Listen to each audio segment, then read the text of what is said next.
नमस्कार, आप देख रहे हैं आर्य न्यूज। मैं हूं आपके साथ पल्लवी सिंह। स्थानीय कोर्ट के अपर मुख्य न्यायिक मजिस्ट्रेट शांतनु त्यागी ने कांग्रेस के वरिष्ठ नेता सलमान खुर्शीद की विवादित किताब सनराइज ओवर अयोध्या में सनातन हिंदू धर्म की तुलना बोको हराम और आईएसआईएस आतंकवादी संगठनों के साथ करने को लेकर एफआईआर दर्ज करने का आदेश दिया है। बता दें कि उक्त आदेश पर बख्शी का तालाब थाना प्रभारी को कानून के संबंधित प्रावधानों के तहत एफआईआर दर्ज कराने और मामले की उचित जांच सुनिश्चित करने का भी निर्देश दिया गया। इस दौरान आपको बता दें कि कोर्ट ने अपने आदेश में कहा कि आवेदन पत्र में बताए गए फैक्ट्स और आवेदकों की दलीलें सुनने के बाद कोर्ट का फैसला है कि कांग्रेस के वरिष्ठ नेता सलमान खुर्शीद के खिलाफ संज्ञेय अपराध का मामला बनता है। ऐसे में अर्जी में कहा गया है कि सलमान खुर्शीद एक वरिष्ठ नेता होने के साथ ही कई मंत्री पद पर रह चुके हैं। ऐसे में उनकी किताब का कुछ पाठ विवादास्पद है और हिंदू धर्म की छवि को खराब करने वाला है। उन पर आरोप है कि उनकी लिखी किताब को पढ़ने के बाद आवेदक की धार्मिक भावनाओं को आघात हुआ है। आवेदक का मानना है कि बिना किसी सबूत के किसी भी धर्म के बारे में लिखना या उसकी छवि खराब करना नैतिक रूप से गलत है। बता दें कि कोर्ट ने यह आदेश स्थानीय वकील शुभांगी तिवारी द्वारा आपराधिक प्रक्रिया संहिता सीआरपीसी की धारा 156(3) के तहत दायर एक आवेदन पर आया है और अपने आदेश में मजिस्ट्रेट ने कहा है कि आवेदन और उसके समर्थन में उठाए गए तर्क के अवलोकन से मेरी ये राय है कि सलमान खुर्शीद के खिलाफ सघन्य अपराध बनते हैं और आवेदक ने आरोप लगाया कि पुस्तक के कुछ अंश हिंदुओं की धार्मिक भावनाओं को आहत पहुंचा रहे हैं।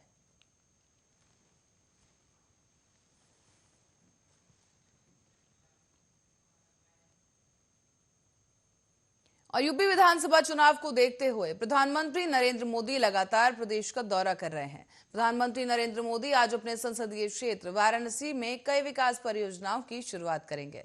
जानकारी के मुताबिक पीएम मोदी आज दोपहर 1 बजे अपने संसदीय क्षेत्र वाराणसी पहुंचेंगे और करीब 2100 करोड़ रुपए की लागत वाली 22 विकास परियोजनाओं का उद्घाटन कर शिलान्यास करेंगे।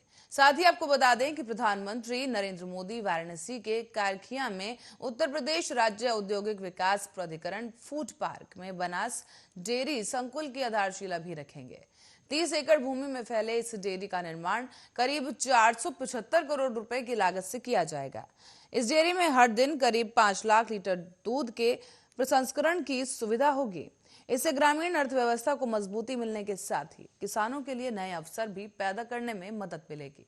प्रधानमंत्री नरेंद्र मोदी बनास डेयरी से जुड़े 1.7 लाख से अधिक दूध उत्पादकों के बैंक खातों में करीब 35 करोड़ रुपए का बोनस डिजिटल रूप से हस्तांतरित करेंगे।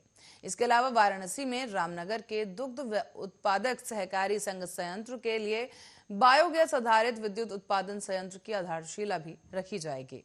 दुग्ध उत्पादक सहकारी संघ ऊर्जा संयंत्र को आत्मनिर्भर बनाने की दिशा में ये एक अहम कदम साबित होगा। साथ ही आपको बता दें कि राष्ट्रीय डेयरी विकास बोर्ड एनडीडीबी की मदद की वजह से भारतीय मानक ब्यूरो द्वारा विकसित दूध उत्पादकों की अनुरूपता आकलन योजना को समर्पित एक पोर्टल और लोगों का भी उद्घाटन करेंगे। इसकी वजह से प्रमाणन प्रक्रिया सरल होगी और डेयरी उत्पाद की गुणवत्ता के बारे में लोगों को आश्वस्त करेगा। पीएम मोदी जमीनी स्तर पर जमीन पर मालिकाना हक के मुद्दों को काम करने के लिए प्रयास के तहत यूपी की 20 लाख से अधिक नववासियों को केंद्रीय पंचायती राज मंत्रालय की स्वामित्व योजना के तहत ग्रामीण आवासीय और अधिकार रिकॉर्ड घरौनी का वर्चुअल वितरण करेंगे। कार्यक्रम के दौरान प्रधानमंत्री नरेंद्र मोदी वाराणसी में 2100 करोड़ रुपए से अधिक की 22 विकास परियोजनाओं का उद्घाटन और शिलान्यास भी करेंगे। ये वाराणसी के विकास को और बेहतर बनाएगा। साथ ही प्रधानमंत्री वाराणसी में कई शहरी विकास परियोजनाओं का उद्घाटन करेंगे, जिनमें ये परियोजनाएं भी शामिल हैं।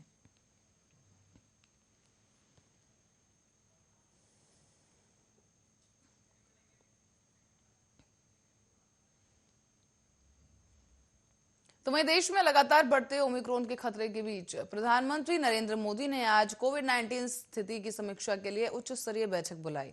स्वास्थ्य विभाग के आंकड़ों के मुताबिक जीनोम सीक्वेंसिंग के जरिए अब तक ओमिक्रॉन के 216 मामलों का पता चल चुका है। दिल्ली में 57 मामले सामने आए, जबकि महाराष्ट्र में 65, तेलंगाना में 24, कर्नाटक में 19, राजस्थान में 18, केरल में 9, गुजरात में 23 और हरियाणा में 1 मामला ओमिक्रॉन का दर्ज किया गया। अब तक देश में 15 राज्यों में ओमिक्रॉन के मामले सामने आ चुके हैं। स्वास्थ्य मंत्रालय ने यह चेतावनी भी दी कि कोरोना 3 गुना तेजी के साथ फैलता है और इसीलिए अब सावधानी रखने का वक्त आ चुका है।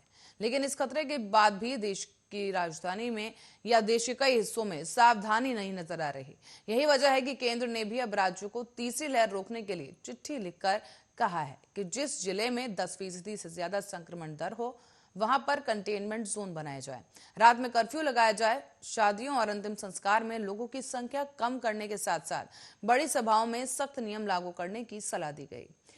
बता दें कि पीएम मोदी ने इस बैठक में कई सवालों पर उनकी निगाह हो गई। महाराष्ट्र में बुधवार को कोरोना वायरस के नए स्वरूप ओमिक्रॉन का एक भी नया मामला सामने नहीं आया। इससे पहले एक दिन पहले राज्य में इसके 11 नए मामले सामने आए थे। वहीं स्वास्थ्य विभाग ने एक बुलेटिन में जारी कर बताया कि राज्य में आज ओमिक्रॉन स्वरूप का एक भी नया मामला सामने नहीं आया और अब तक राज्य में इस स्वरूप के कुल 65 मामले सामने आ चुके हैं। इन सभी मरीजों में से 35 को आरटीपीसीआर जांच में नेगेटिव रिपोर्ट आने के बाद अस्पताल से छुट्टी दे दी गई। साथ ही आपको बता दें कि 1 दिसंबर से कुल 1,50,153 अंतर्राष्ट्रीय यात्री राज्य आए हैं। इनमें से 21,809 मरीज उच्च जोखिम वाले देशों से आए हैं, जबकि सभी की आरटीपीसीआर जांच कर ली गई है। केंद्र ने मंगलवार को ही कहा था कि देश में ओमिक्रॉन के मामलों में वृद्धि के मद्देनजर सक्रिय कदम उठाने की जरूरत है और नाइट कर्फ्यू पर विचार करने की जरूरत है। ऐसे में सवाल यह भी उठ रहा है कि क्रिसमस और न्यू ईयर सेलिब्रेशन पर इसका क्या फैसला होगा। क्या फिर से कड़े कदम उठाए जाएंगे? ओमिक्रॉन से बचाव के लिए किस सरकार कदम उठाने जा रही है? बूस्टर डोज पर क्या फैसला होगा? क्या बच्चों को वैक्सीनेशन पर कोई फैसला होगा? इन तमाम सवालों पर जो है चर्चा की जाएगी प्रधानमंत्री की समीक्षा बैठक में।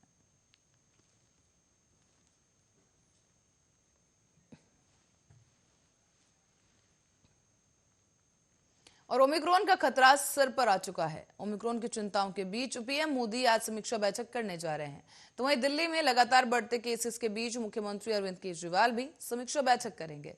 सवाल ये कि क्या फिर देश कोरोना पर सख्त नियमों की तरफ बढ़ रहा है या सरकार ओमिक्रॉन से लड़ने के लिए वैक्सीनेशन नीति में क्या बदलाव लाएगी? ओमिक्रॉन से पैदा हुई चिंताओं के बीच पीएम ने कल ही अमृत महोत्सव से जुड़े कार्यक्रम में कोरोना को लेकर चिंता जताई है। प्रधानमंत्री ने कहा कि हम ऐसे समय में आजादी का अमृत महोत्सव मना रहे हैं जब पूरी दुनिया कोविड संकट से गुजर रही है। हम भी इससे अछूते नहीं हैं। संकट के साथ हम सभी को नया सबक भी सिखाया गया और मौजूदा ढांचे को तोड़ दिया है। दिल्ली के मुख्यमंत्री अरविंद केजरीवाल भी कोरोना के ओमिक्रॉन वेरिएंट को लेकर तैयारियों का जायजा लेंगे। बैठक सुबह 11 बजे सचिवालय में बुलाई गई है, जिसमें संबंधित मंत्री और अधिकारी शामिल होंगे। बैठक में अस्पताल बेड, ऑक्सीजन, दवाइयों समेत होम आइसोलेशन की तैयारियां भी की जाएंगी, जिसकी समीक्षा होगी। देश में ओमिक्रॉन 15 राज्यों में फैल चुका है और आपको यहां बता दें कि 22 दिसंबर तक 213 केसों की बात स्वास्थ्य मंत्रालय मान चुका है। स्वास्थ्य मंत्रालय ने यह भी चेतावनी दी है कि कोरोना 3 गुना तेजी के साथ फैल रहा है और इसीलिए अब सावधानी रखने का वक्त आ चुका है। इसी खतरे के बाद भी देश में सावधानी नजर नहीं आ रही और यही वजह है कि केंद्र ने सभी राज्यों को तीसरी लहर रोकने के लिए चिट्ठी लिखकर निर्देश भी दिए। साथ ही जिले में 10% से ज्यादा जहां संक्रमण दर होगा वहां कंटेनमेंट जोन बनाए जाने की बात कही गई। रात में कर्फ्यू को लेकर भी सरकार की तरफ से जोर दिया गया और इसके साथ साथ किसी शादी समारोह या फिर अंतिम संस्कार में लोगों की जो सीमा है और जो संख्या है उसको नियमित करने को लेकर भी आदेश जारी किए गए हैं। साथ ही आपको बता दें कई सांस्कृतिक कार्यक्रम को लेकर भी दिशा निर्देश जारी किए गए हैं।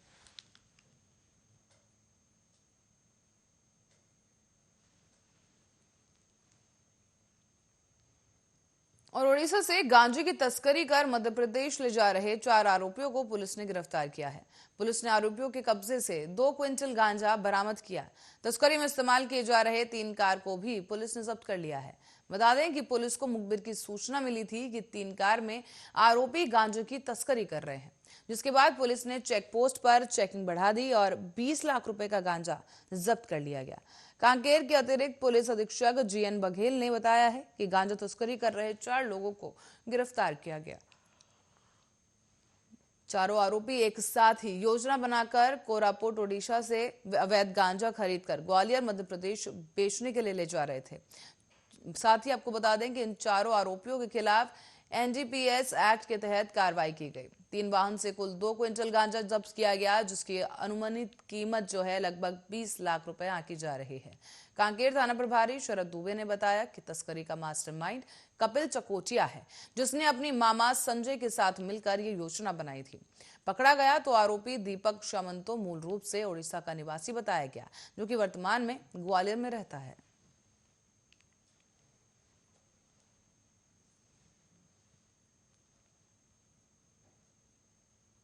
आगे बढ़ेंगे अगली खबर की ओर, जहां पिछले कुछ दिनों से बस्तर संभाग में नक्सली गतिविधियां काफी बढ़ गई हैं। नक्सली आए दिन यहां पर आईईडी ब्लास्ट करने की कोशिश कर रहे हैं या फिर विकास कार्यों में लगी गाड़ियों को आग के हवाले कर रहे हैं। बीती रात भी नक्सलियों ने बीजापुर में कई गाड़ियों में आग लगा दी। बता दें कि आपापल्ली से बांसागुड़ा के बीच मुर्दोडंडा के पास नक्सलियों ने इस घटना को अंजाम दिया। नक्सलियों ने उत्पात मचाते हुए क्रेशर प्लांट को ब्लास्ट कर दिया और 3 गाड़ियों में आग लगा दी। दरअसल क्षेत्र में क्रेशर प्लांट की शुरुआत की जा रही थी। इसी दौरान 15 से ज्यादा नक्सलियों ने इस घटना को अंजाम दिया। फिलहाल सभी कर्मचारी सुरक्षित बताए जा रहे हैं, लेकिन घटना की पुष्टि पुलिस अधीक्षक कमलोचन कश्यप ने की।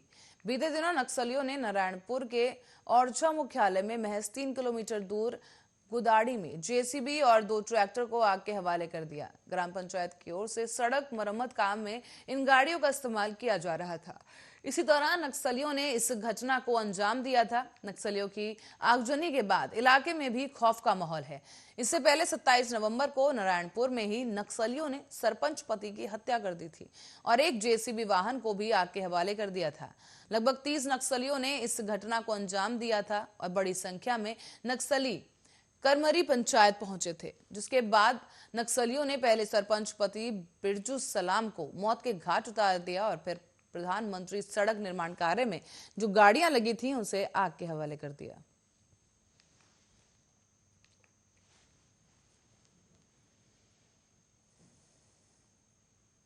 और वहीं अयोध्या में सुप्रीम कोर्ट के फैसले के बाद से राम मंदिर का निर्माण तो शुरू हो गया, लेकिन इससे जुड़े दूसरे पहलुओं पर विवाद भी लगातार जारी है। ऐसी एक विवाद सामने आया है जो कि जमीन खरीद को लेकर है। अयोध्या में सुप्रीम कोर्ट के फैसले के बाद अब अयोध्या में राम मंदिर के आसपास कई जमीनों को खरीदा गया। ये जमीनें अधिकारी के लेकर पुलिस अफसर, नेता और उनके साथ साथ उनके परिवार वालों तक खरीदी गई और अब इस मामले में योगी सरकार ने जांच के आदेश जारी कर दिए हैं। 5 दिन के अंदर जांच की रिपोर्ट मांगी गई और राज्य सरकार ने इस संवेदनशील मामले की जांच विशेष सचिव राधेश्याम मिश्रा द्वारा करवाने का फैसला लिया है। उन्होंने कहा है कि 5 दिन के अंदर विस्तृत जांच करनी है और रिपोर्ट सौंपी जानी है। और अब चुनावी मौसम में राज्य सरकार की इस कार्रवाई को काफी अहम माना जा रहा है। विपक्ष लगातार आरोप लगा रहा है कि राम मंदिर के नाम पर बड़े स्तर पर भ्रष्टाचार किया जा रहा है, कई करीबियों का भी फायदा उठाया जा रहा है। साथ ही मीडिया रिपोर्ट्स के मुताबिक बता दें कि सुप्रीम कोर्ट के फैसले के बाद कई बड़े अधिकारियों ने औने पौने दाम पर जमीन खरीदी थी और इस लिस्ट में अयोध्या में कमिश्नर रहे M P Agarwal, mayor Rishikesh Upadhyay, IPS Deepak Kumar, retired IAS Umadhar Dwivedi, PPS Arvind Chaurasia द्वारा ये जमीनें खरीदी गई हैं।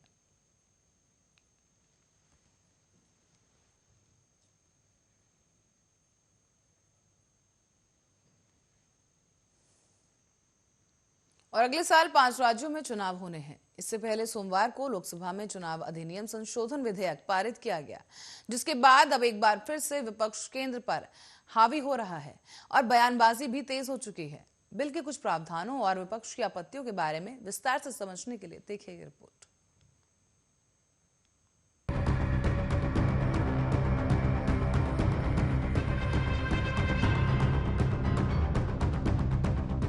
चुनाव अधिनियम संशोधन विधेयक केंद्र सरकार के द्वारा एक और बिल लोकसभा में पारित किया गया, पर बिल के साथ ही सियासी गलियारों में एक और घमासान शुरू हो गया है और बिल के कुछ प्रावधानों पर विपक्ष ने आपत्ति जाहिर करते हुए विरोध भी शुरू कर दिया।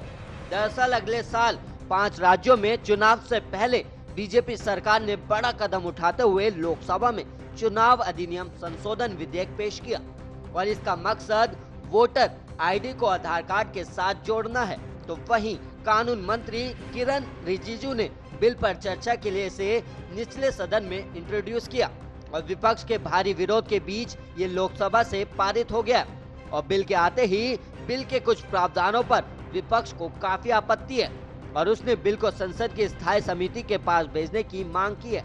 हालांकि सरकार ने इन आपत्तियों को खारिज कर दिया है, पर आखिर ये पूरा बिल क्या है और इससे क्या होगा और विपक्ष की किस तरह की आपत्तियां, आइए यहाँ इन पे समझते हैं और शुरुआत करते हैं कि बिल को लाने की सरकार की मंशा से। दरअसल किरण रिजिजू ने इसके बारे में बताया है और उनके अनुसार आधार कार्ड को वोटर लिस्ट के साथ जोड़ना जरूरी नहीं है, ये स्वैच्छिक यानी वॉलंटरी है और इससे एड्रेस पता करने में मदद होगी, फर्जी वोटिंग को रोकने में मदद मिलेगी। चुनाव सुधार के नजरिए से इसे बहुत ही अहम बिल बताया गया। आधार को इलेक्टोरल रोल का साथ लिंकिंग है, ये मैंडेटरी नहीं है, ये एक वॉलंटरी है और ये ऑप्शनल है और इससे एड्रेस पता करने में और आपका नाम अगर एक इलेक्शन में आपका वोटर लिस्ट 4-5 जगह में है तो आप 4-5 जगह में तो वोट नहीं करेंगे ना, एक ही जगह करेंगे। तो नकली वोटर, फर्जी वोटर या आपका जो फेक वोटिंग होता है, इसको रोकने में ये आज का जो बिल है ये बहुत बड़ा काम करेगा। तो वहीं अभी की प्रणाली में अगर 2 जनवरी तक आपका नाम मतदाता सूची में नहीं आया तो आपको 1 साल इंतजार करना पड़ता था और अब इसके लिए साल में 4 बार विंडो खुलेगी। और वहीं रिजिजू ने आगे बताया है कि अधिनियम में पत्नी शब्द को बदलकर स्पाउस यानी जीवन साथी किया गया और नया कानून बनने के बाद फर्जी तरीके से बनाए गए आधार कार्ड और वोटर कार्ड से सभी गायब हो जाएंगे। और सरकार का दावा है कि वोटर आईडी को आधार से लिंक करने पर घुसपैठियों को पकड़ने में मदद मिलेगी। फेक वोटर आईडी के जरिए जो और कई तरह की गैरकानूनी गतिविधियां हो रही थी उन पर भी अंकुश लगेगा और साथ ही कानूनी एक्सपर्ट के मुताबिक अभी फेक वोटर आईडी की मदद से मोबाइल कनेक्शन भी लिए जा रहे थे, राशन कार्ड भी बनवाए जा रहे थे और अन्य कई तरह की सरकारी सुविधाएं भी ली जा रही थी, पर इन सभी पर कंट्रोल होगा और बड़ी संख्या में रोहिंग्या बांग्लादेशियों ने वोटर आईडी बनवा ली और उन्हें भी पकड़ने में मदद मिलेगी। और एक्सपर्ट्स के मुताबिक देखने में आया है कि अभी एक ही व्यक्ति का शहर और उसके गांव में भी वोटर लिस्ट में नाम होता है, इस तरह उसके लिए दोनों जगह वोट देने का रास्ता खुला रहता है, जो कि फर्जीवाड़े को जन्म देता है। नया कानून बनने के बाद लोग अलग अलग स्थानों पर मतदाता सूची में नाम नहीं जुड़वा सकेंगे और इस तरह चुनावों में धांधली की गुंजाइश कम होगी। और पिछले साल मार्च में कानून मंत्रालय ने संसद को बताया था कि इस बारे में चुनाव आयोग ने वोटर आईडी को आधार नंबर के साथ जोड़ने का प्रस्ताव दिया, पर इन सब के बीच आधार को वोटर आईडी के साथ लिंक करने के खतरे से भी मुंह नहीं मोड़ा जा सकता। अभी वोटरों का डाटा चुनाव आयोग के डेटाबेस में रहता है और ये सरकार के किसी भी दूसरे डेटाबेस के साथ लिंक नहीं होता और आधार और वोटर आईडी के डेटाबेस लिंक होने पर लोगों की जानकारियां एक दूसरे से जुड़ जाएंगी। और गौरतलब है कि हाल में डाटा लीक होने और हैकरों के इन्हीं हासिल करने लेने से कई घटनाएं हो चुकी हैं, पर ऐसे में लोगों की प्राइवेसी खत्म होने की आशंका बढ़ सकती है और यही कारण है कि विपक्ष इन्हीं को लेकर हंगामा कर रहा है। कांग्रेस सहित विपक्षी दलों ने बिल का विरोध किया और उनका कहना है कि इससे लोगों के बुनियादी अधिकारों का उल्लंघन होगा और विपक्ष का यही भी आरोप है कि बिल आधार पर सुप्रीम कोर्ट के फैसले का भी उल्लंघन करता है और उसने बिल को स्टैंडिंग कमेटी के पास भेजने की मांग की है। बहरहाल कांग्रेस नेता अधीर रंजन चौधरी ने भी इस पर अपनी प्रतिक्रिया दी।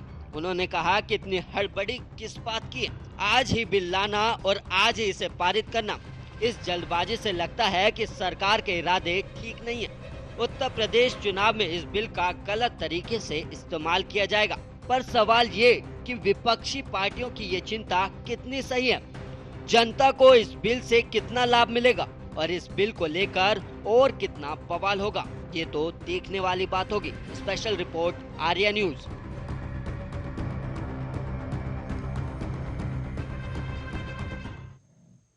और इसी के साथ ही फिलहाल के लिए खबरों में इतना ही। देश और दुनिया की तमाम खबरों के लिए देखते रहिए आर्या न्यूज।